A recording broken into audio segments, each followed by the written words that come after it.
Assalamualaikum warahmatullahi wabarakatuh. Saya Kordoy Usman, NIM 17 14 20 150, kelas PBSD semester 6. Akan menjawab kuis dari sistem pengawasan bank syariah.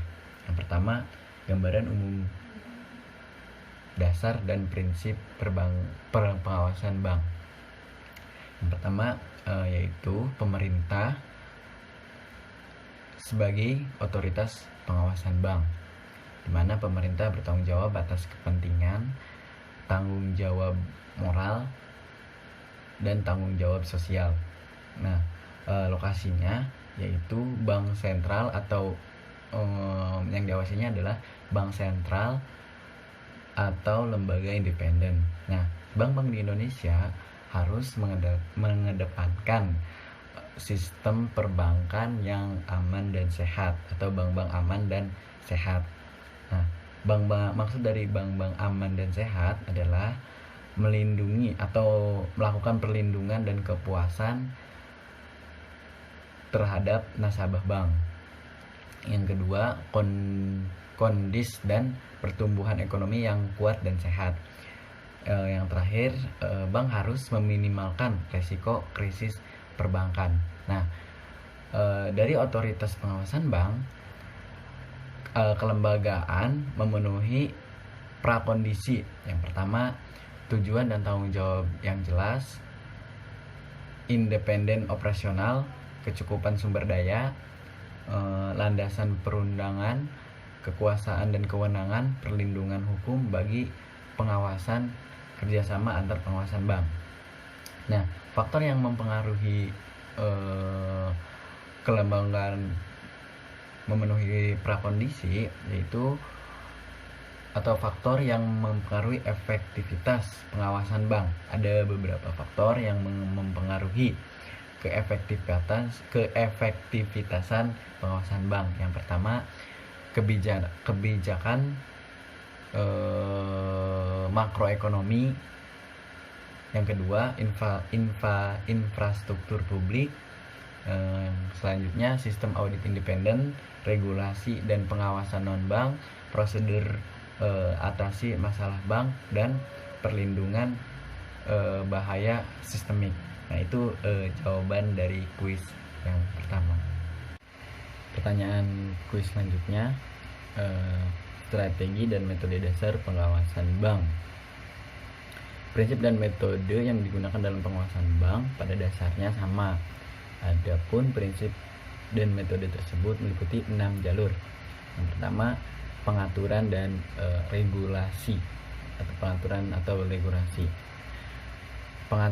Pengaturan, persyaratan dan tata cara perizinan bagi pendiri suatu bank termasuk jaringan kantornya. Itu yang pertama. Yang kedua, pengaturan yang berkaitan dengan bank usaha. Yang ketiga, pengaturan tentang informasi yang diperlukan bagi otoritas pengawasan bank.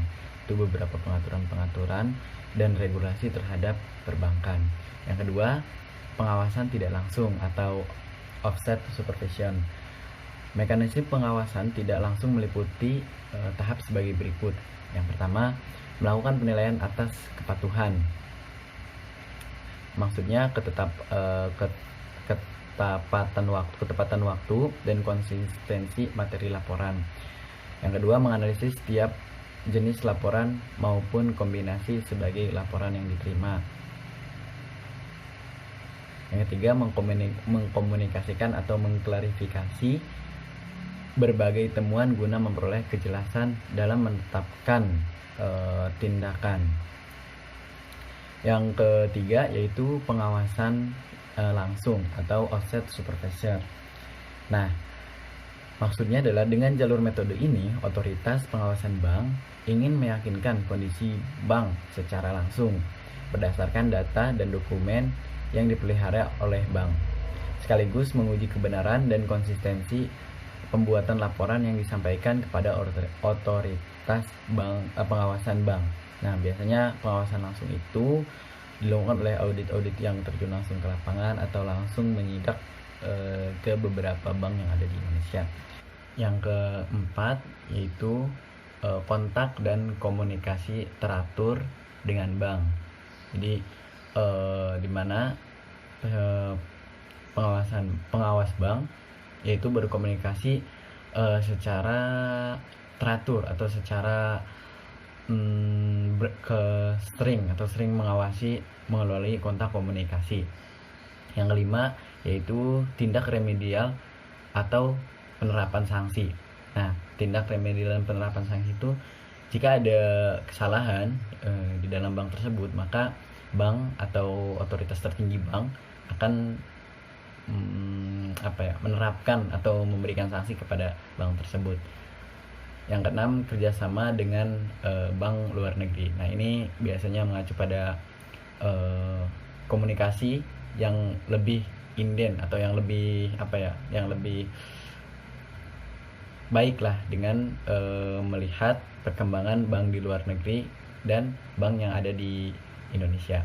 Nah, itu 6 strategi metode dasar pengawasan bank agar bank bisa menjadi bank yang bersih dan aman.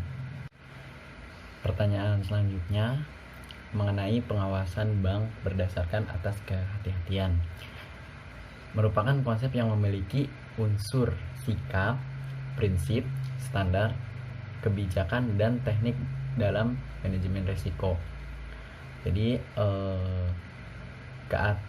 asas kehati-hatian itu mengedepankan proses prinsip yang berkualitas, standar yang berkualitas, kebijakan yang berkualitas, dan teknik dalam manajemen risiko bank yang sedemikian rupa sehingga dapat menghindari akibat sekecil apapun yang dapat merugikan. Nah, tujuan lebih luas adalah untuk menjaga keamanan, kesehatan, dan kestabilan sistem perbankan. Metode dasar pengawasan bank di berbagai dunia itu pada dasarnya sama, namun strategi dan kebijakannya berbeda.